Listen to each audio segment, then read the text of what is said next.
You look at pop, hip hop, R&B right now, they've been playing with each other for years, and country music has been kind of the one that's isolated. So I'm like, I want to make music that solves that problem.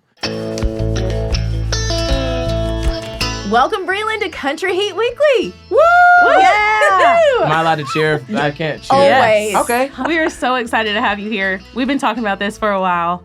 So take us through your backstory. Yeah. Now, Breland is your last name. It is. Correct? That is true. Okay. Talk to us about why you decided to use Breland. Breland is a name that my family was given through slavery. And it's been a tough road for the Brelands over the past couple hundred years. And literally until now, there really hasn't been a debt-free Breland or a Breland that wasn't in poverty or in jail or in any number of positions that were systemically induced. And so I think for me to be able to do what I'm doing musically and kind of give a new energy to the name and a new perspective on it, I just felt like it would be cool to honor my ancestors in that way and to put on for the whole fam. Yeah. All right. Gosh. Grew up in Jersey. Yes. Singing in church. Yeah. That's where you found it. What was the music like? What was, playing in your house? What were you gravitating toward growing up? Yeah. My parents are really cold vocally, just like some of the illest. I would be hard pressed to find a married couple that's as clean as them vocally. They're really good. My older sister Gigi is also a great singer, and gospel music is so soulful, and I would say it's probably the closest connected to the source of a lot of modern music in that way. Like, I feel like Negro spirituals are the source of like blues, country, rock. When you kind of go back far enough, even a lot of jazz music in America is rooted in that, and gospel is only one step removed, and a lot of these other genres have evolved out over time. So it's kind of like when you see like a crocodile and you're like, that's a real dinosaur. You know what I mean? Like, that's how I feel about gospel music. It's like that crocodile's a real dinosaur. Yeah. You see it and you're like, okay, I get it now. Yeah. Oh my gosh. So then at what point did you decide music is the career path I'm taking? Like, without I would a doubt. say I was probably about, maybe in my mind earlier than this, but I would say definitively around 14. I went to a boarding school for high school, so I left home and was living on a campus. But when I went to high school, I just started telling people that I was an artist because I'm like, why not, And then eventually people were like, okay, well, where's your music? And I was like, probably. I didn't think this all the way hadn't through. thought it all the way through. So I was like, I probably should make some music. And my roommate in high school, we were making a lot of music together. He was very musical, very musical guy. And we started coming up with stuff. I made a YouTube channel and just started doing covers of songs with like original rap verses. And then when I went to college, I realized, okay, well, I need to get serious about music as a career. How can I get paid? Because this artist thing hasn't paid me anything yet. And I got connected to some people who were like, hey, we're pitching songs to different people, and if Justin Bieber picks your song up, you can make some real money. And I'm like, okay, word, that'll be dope. And it took me probably about 2,500 songs before anyone cut anything, and I just was in it. So your breakthrough song is called My Truck. Yeah. That's probably the first time most of us heard your music. It's the first time really anybody had heard my music. That's my debut single. Yeah, tell us about that song.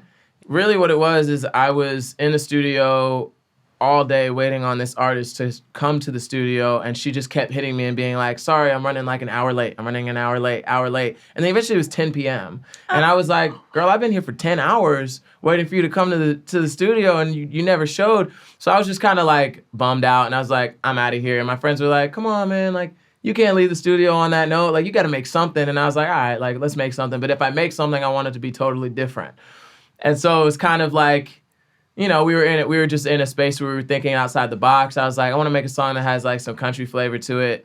And they were like, man, you can't make nothing with country flavor. I was like, what you talking about? Like, give me 90 minutes. And so we just sat down and literally got creative. One of my boys had a beat that kind of was in that space, which ended up being the track to My Truck. And the song came together really quickly. And when we were done, I was just like, there's something to this. And there's something to this in a way that I feel like I had been writing a lot of songs with the idea of pitching them. because that's just where I was at the time. And this was the first one that I'm like, I don't know if anybody else can do this song. Like, I might just put this out and see what happens. And I literally sent an email back in September of 2019, the night that we wrote it. I'm like, worst case scenario, we just like this song. Best case scenario, everybody likes this song, or a lot of people like it. And so for that reason, I just put it out independently, and the rest is history. So tell us Yeah. about your sound. Yeah. Cross country. Yeah. Cross country to me is an amalgamation of all the genres of music that I love. And in that way is not a genre of music at all. It's just music. I'm trying to create music without borders. And so there obviously is a country element to it that I think is really important and pivotal to the sound and the audience that I'm trying to reach primarily. But I also think that country music is such a segmented genre, and that there are a lot of people that feel like they can't listen to country music, or that country music doesn't include them, or that country music isn't marketed to them, or whatever their thing is. There are a lot of barriers, but I'm like, there's some incredible music in here that people need to feel like they can be a part of. And similarly, I think we need to have more bridges that extend outside of country music into other genres, because if you look at pop, hip hop, R&B right now, they've been playing with each other for years, and country music has been kind of the one that's isolated. So I'm like, I want to make music that solves that problem. And I want to be a unifier between cultures, to be able to have music that has a diverse audience of people from all different backgrounds and different music interests, where when I play a show, you have people who would probably never be at a show unless it was at my show, and then hopefully one day that happens more with a bunch of other artists. And I think, me being a Black person in country speaks to that, but also the actual sonics of what I'm doing, I think, do that even more. I just want to stand up and clap right I now. know. I just there's silence after every question, because they're like, so good. Yeah. Oh, no, you're good.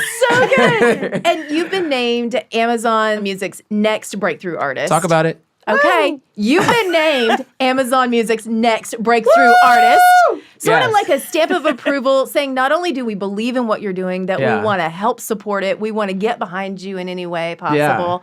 And I mean, we believe in you, and it is because of what you're putting out, but also the meaning and the intention behind it. It's just exactly what you described. Well, thank you. And it's an honor to be Amazon's breakthrough artist. I mean, to have that stamp of approval from them, it means a lot.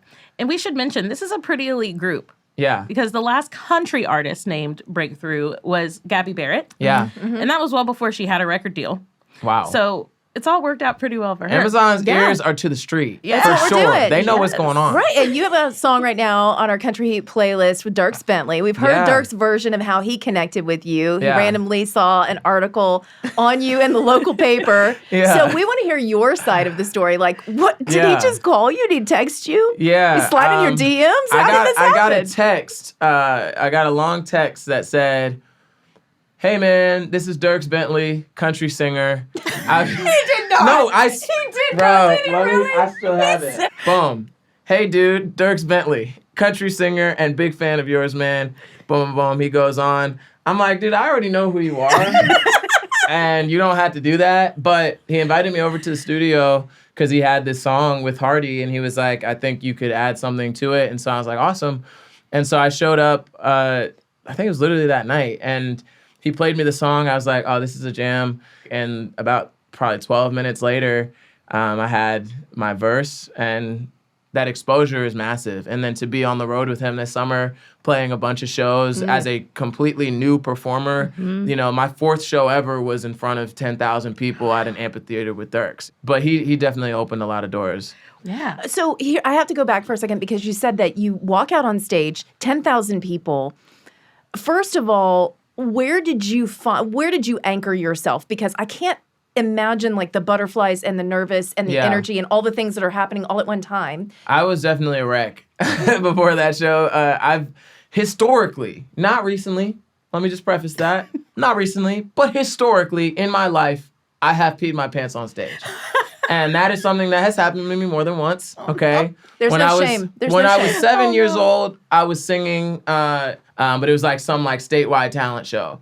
And I sang My Country 'Tis of Thee, Sweet Land of I'm Gonna Pee. I literally was on that stage and just mid-performance, just peeing myself. And that kind of got me off performing. I was like, I don't like it. I'd had a lot of bad performances. When I came around to playing shows as an artist, I'm like, all right, I got to figure something out because the stage fright is not going to be the reason why I don't achieve my goals. Yeah. And so, honestly, I give a lot of credit to Mickey Guyton because right before our performance at the CMT Awards, she was like, and she had performed at the Grammys shortly before that. So I was like, I know that she knows what's going on. And she was just like, hey, you're supposed to be here. And that was it. And I was like, okay. I'm not going to argue with you on that. Stamp of approval. Yeah. And I think, having Dierks' support and knowing that even just through sound check and stuff like that, he was really supportive of what I was doing and believed that I was supposed to be on that lineup. And we created more dates for me to be able to do. Before that first show, I was just like, you know what? This is his crowd.